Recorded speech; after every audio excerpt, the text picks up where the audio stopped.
Hello students, welcome back to our YouTube channel Aadhunik digital classes. पिछली class में हम लोगों ने देखा था बायसिंग ऑफ डायोड्स, डायोड की बायसिंग कैसे करवाई जाती है, जिसमें अग्र अभिनत में कैसे चालित होता है, पश्च अभिनत में डायोड कैसे चालित होता है और उनके ग्राफ कैसे खींचे जाते हैं। आई थिंक ये सारी चीज समझ में आई होगी। कैसे कनेक्ट किया जाता है, भंजन कैसे होते हैं, डिप्लेशन लेयर कैसे छोटी होती है, उसके प्रतीक क्या होते हैं, इन सब के बारे में बात किया था। अगली क्लास में ये जो डिस्कशन हमारा चल रहा था उसमें बेसिकली हम लोगों ने ये देखा था कि डायोड जोड़े कैसे जाते परिपथ के अंदर। आज हम देखेंगे उनका उपयोग कैसे किया जाता है। तो हमारी पहली हेडिंग आज की है कि इसका उपयोग हम दिष्टकारी के रूप में कैसे कर सकते हैं। तो दिष्टकारी क्या होते हैं उससे पहले यहां पर हम बात कर लेते हैं। हेडिंग लिख लो, दिष्टकारी। दिष्टकारी, दिष्टकारी किनको कहा जाता है? तो दिष्टकारी ऐसे सर्किट्स होते हैं, बेसिकली ये सर्किट ही होते हैं। यहां पर लिखना चाहे तो लिख सकते हैं, जो दिष्टकारी होते हैं, दिष्टकारी, जिनको हम कहते हैं रेक्टिफायर्स। रेक्टिफायर्स कहा जाता है। रेक्टिफायर्स क्या होते हैं? तो ये ऐसे परिपथ होते हैं, ऐसे परिपथ, ऐसे परिपथ जो प्रत्यावर्ती धारा, वोल्टेज या ऊर्जा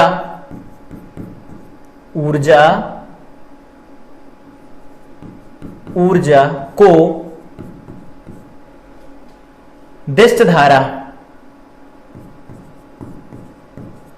धारा या वोल्टेज या ऊर्जा सिग्नलों में परिवर्तित करते हैं, सिग्नलों में परिवर्तित करते हैं, परिवर्तित करते हैं। अगर नोटबुक में लिखना होगा डेफिनेशन लिख लेना। मतलब ऐसे परिपथ जो प्रत्यावर्ती धारा, वोल्टेज या फिर ऊर्जा, सिग्नलों को क्या करते हैं? प्रत्यावर्ती धारा, वोल्टेज या ऊर्जा में परिवर्तित करते हैं, सिग्नलों में परिवर्तित करते हैं। अब पीएन संधि डायोड दिष्टकारी के रूप में कैसे काम करता है, तो इसका सर्किट तो बनाना पड़ेगा। तो सर्किट कैसे बनाया जाता है, पेपर में कैसे बनाना है वो सीखते हैं। देखो कैसे। सबसे पहले यहां पर क्या लिया जाता है, यहां पर हम यूज करते हैं बेसिकली ट्रांसफार्मर। यहां पर ऐसे बनाते चलते हैं,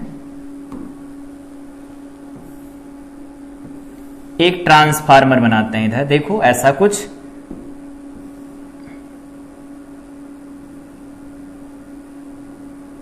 ये ऐसा कुछ बना लेते हैं।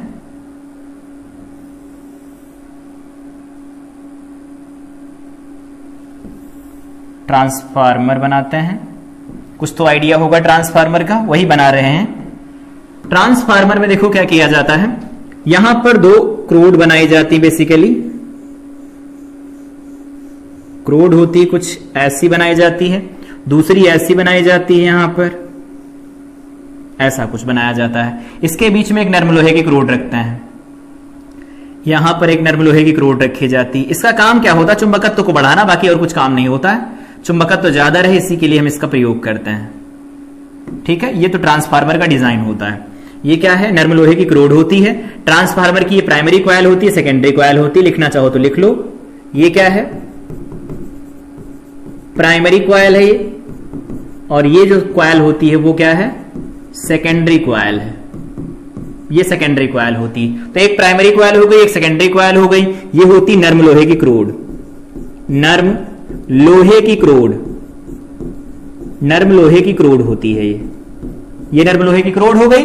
अब क्या किया जाता है, इसके एक सिरे को कनेक्ट कर दिया जाता है अल्टरनेटिंग सप्लाई के साथ।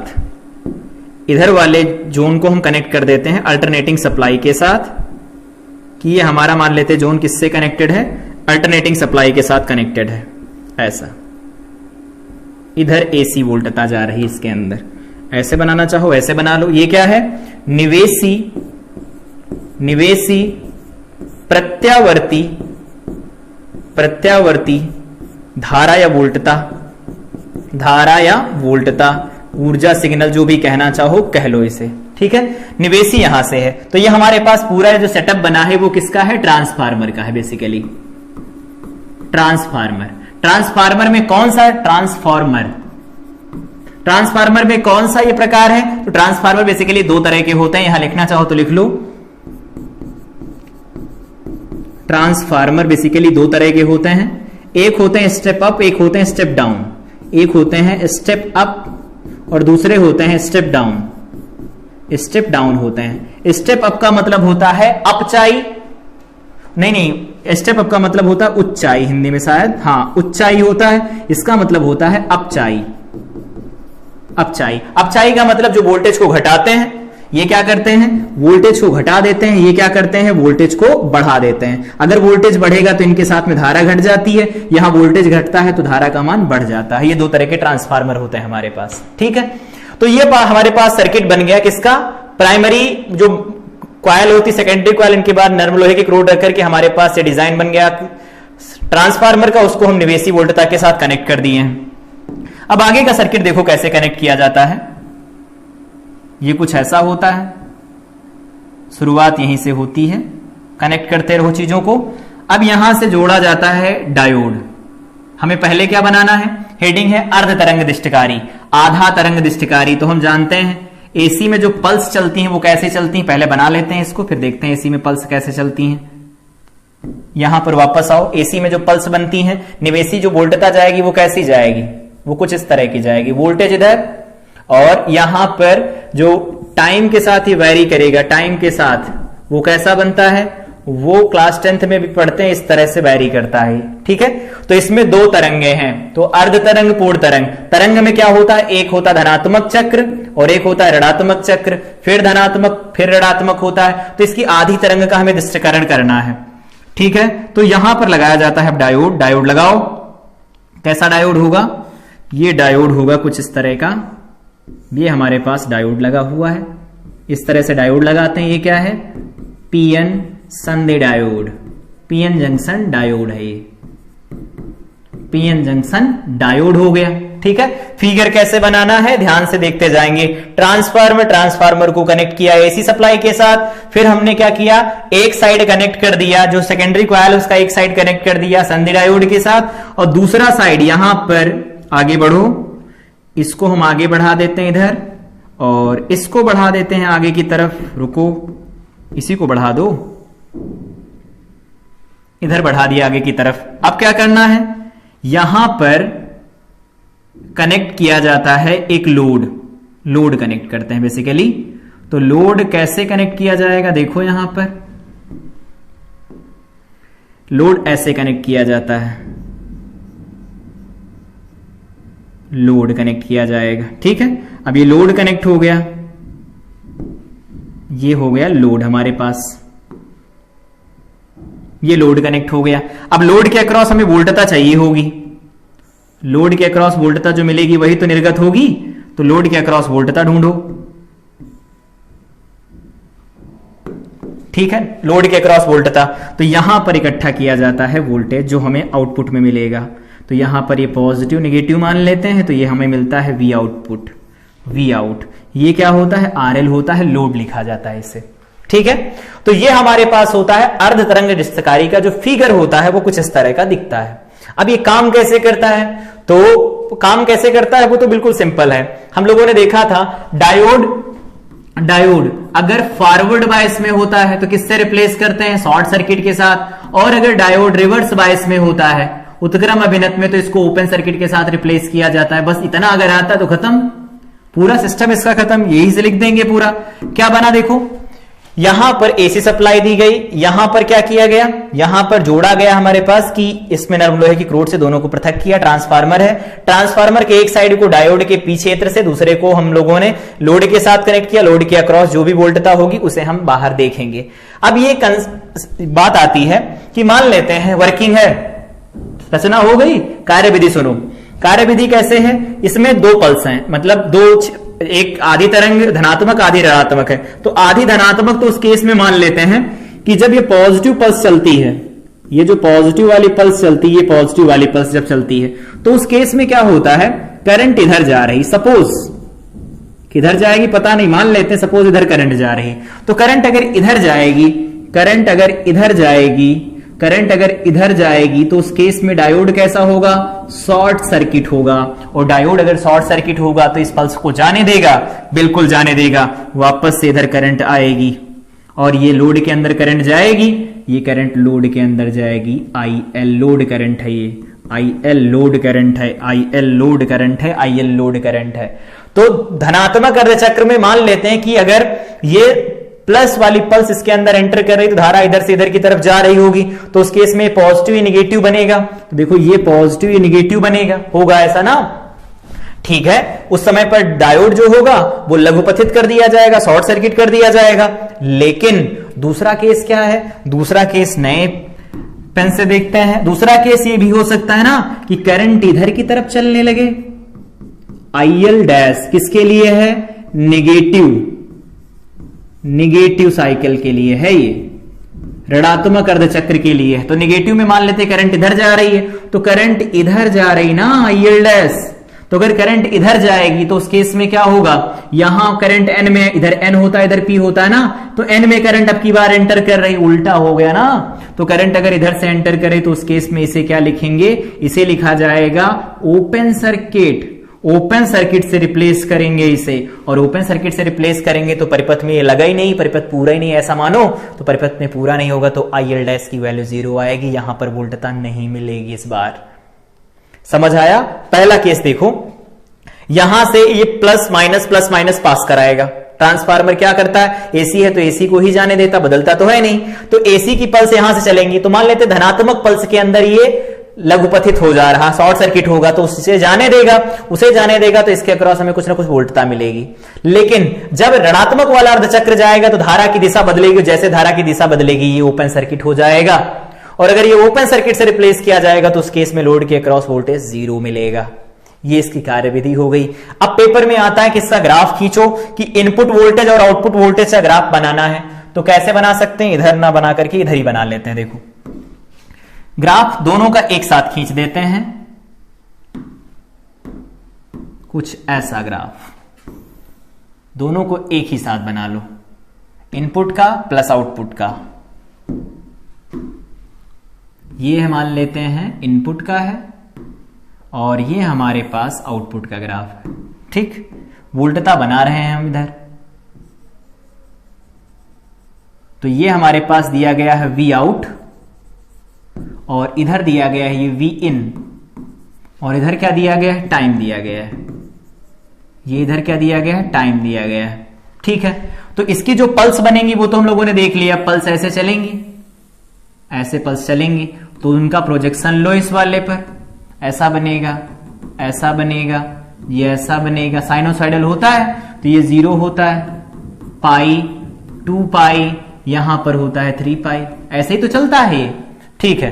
अब ये समझते हैं कि जब ये प्लस वाला है, ये माइनस है, ये प्लस है, तो कि डायोड क्या करेगा, इस वाली पल्स को अगर जाने देगा तो उस केस में ये जाने देगा, इधर मान लेते हैं ये जाने दे रहा है, तो प्लस वाले को जाने देगा, तो माइनस वाले को जाने देगा, बिल्कुल नहीं जाने देगा, बिल्कुल नहीं जाने देगा। आउटपुट में वोल्टेज IL डैश की वैल्यू 0 मिली।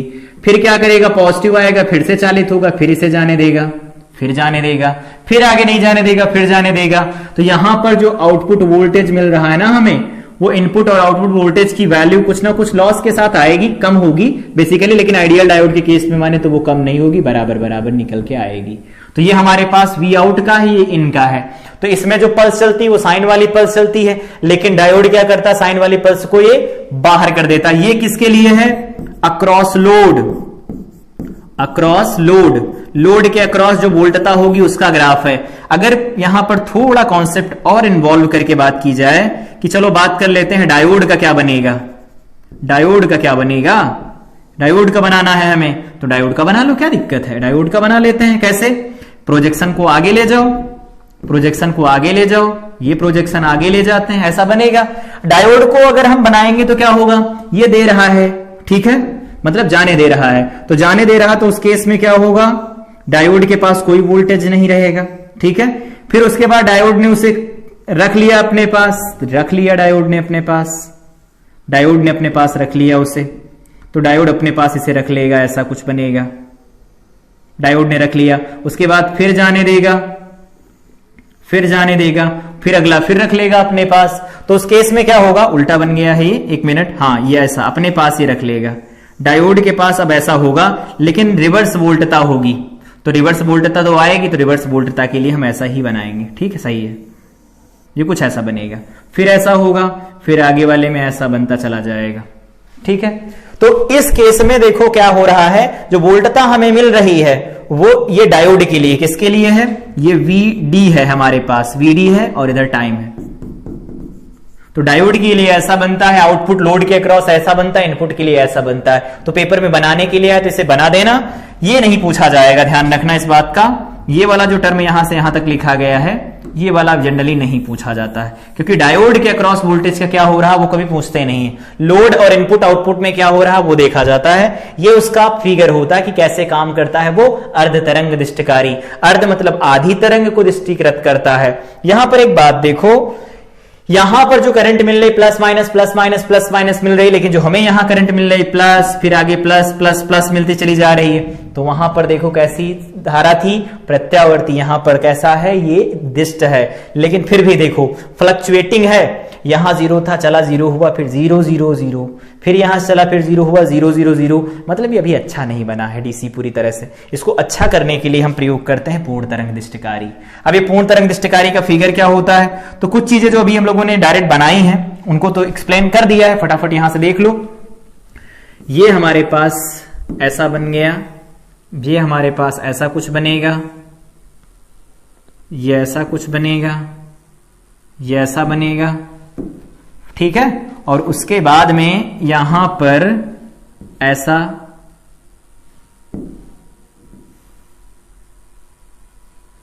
ये ऐसा बनेगा, फिर इधर।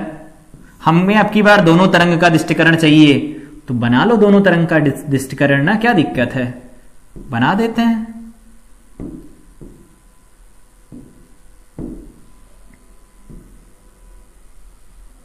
दोनों तरंग का दृष्टिकरण हमें चाहिए, मिल जाएगा।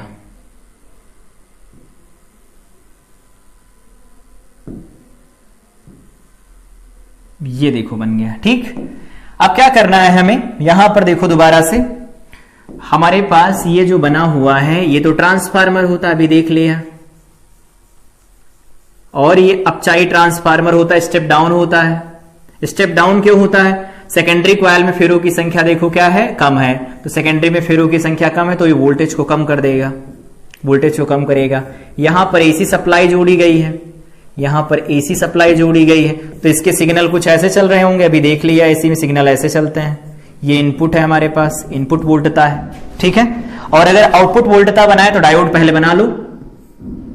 एक डायोड ये हो गया जिसको हम D1 नाम दे रहे हैं, दूसरा डायोड ये हो गया जिसको हम D2 नाम दे रहे हैं। ठीक है, अब यहां पर लोड नहीं जुड़ा है, समझ में आ रहा होगा, तो लोड यहां से जोड़ लिया जाता है। यहां से एक वायर निकालते हैं और यहां से इसे जोड़ दिया जाता है, और यहां पर ये हम वायर निकाल लेते हैं, दो अलग अलग वायर निकाल लेते हैं और इनको कनेक्ट करते हैं। कैसे, यहां पर ये RL बनेगा ये, और इसमें करंट जो फ्लो करेगी जिधर भी करे, अभी पॉजिटिव निगेटिव तो बाद में देख लेंगे। अब चालित कैसे होंगे वो देखना है हमें। तो ये पूर्ण तरंग दृष्टिकारी का फिगर, एक ट्रांसफार्मर, दो डायोड लगा दिए, उसके साथ में यहां पर एक लोड लगा है, कैपेसिटर भी लगा होता है, लेकिन उसके बारे में हम भी बात नहीं कर रहे हैं। कैपेसिटर तब लगाते हैं जब हमें पल्सेटिंग डीसी को हटाना होता, पल्स जो चली जाती है इसी का हटाना होगा। सुनो, ये RL है ना, यहां पर ये जो पॉइंट दिया गया फर्स्ट सेकंड पॉजिटिव निगेटिव कब बनेगा, तो मान लेते हैं कि हमारे पास ये करंट IL जो है वो इधर की तरफ जा रही है, या I इधर की तरफ जा रही है, चलो इधर की तरफ जा रही है, तो उस केस में क्या होगा, ये शॉर्ट सर्किट होगा, करंट फ्लो करेगी तो इधर से इधर की तरफ करंट जाएगी IL, और इधर से करंट जाएगी इसके अंदर, और जिसमें करंट एंटर करती वो पॉजिटिव और जिससे लीव करती वो निगेटिव बनता है। इसका मतलब पॉजिटिव निगेटिव बनेगा, हमें यहां वी आउट मिलेगा।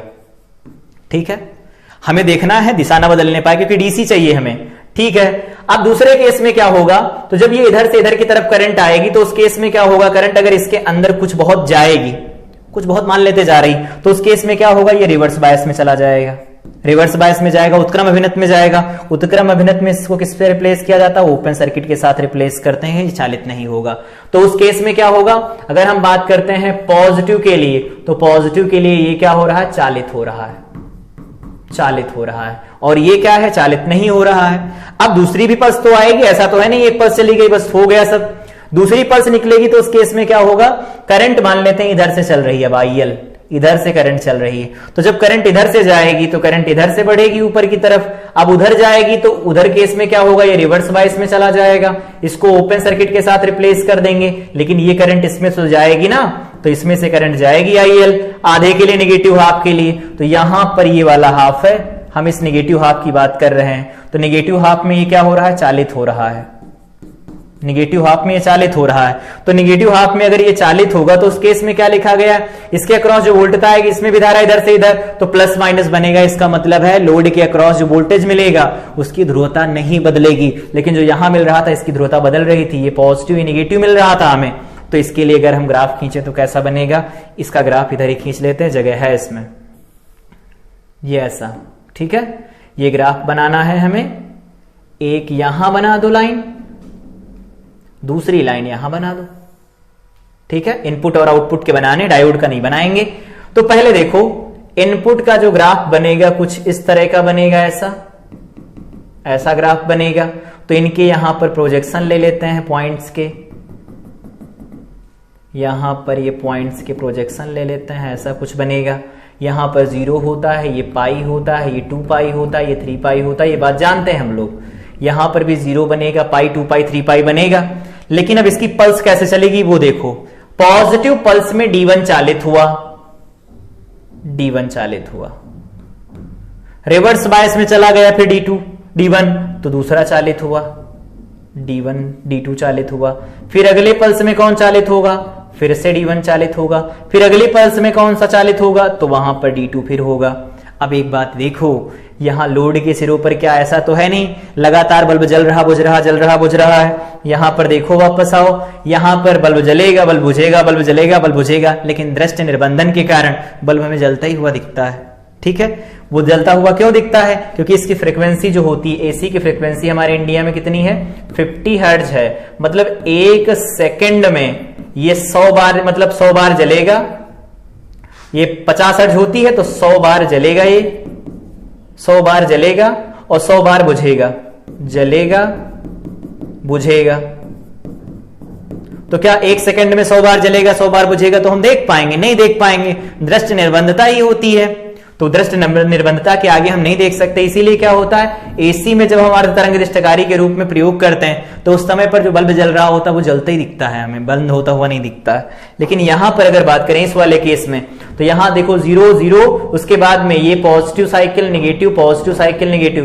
पॉजिटिव में D1 चालित हो रहा है तो D1 को पॉजिटिव दे दो, और D2 क्या चालित हो रहा है, तो नेगेटिव में चालित हो रहा है, इसे नेगेटिव दे दो।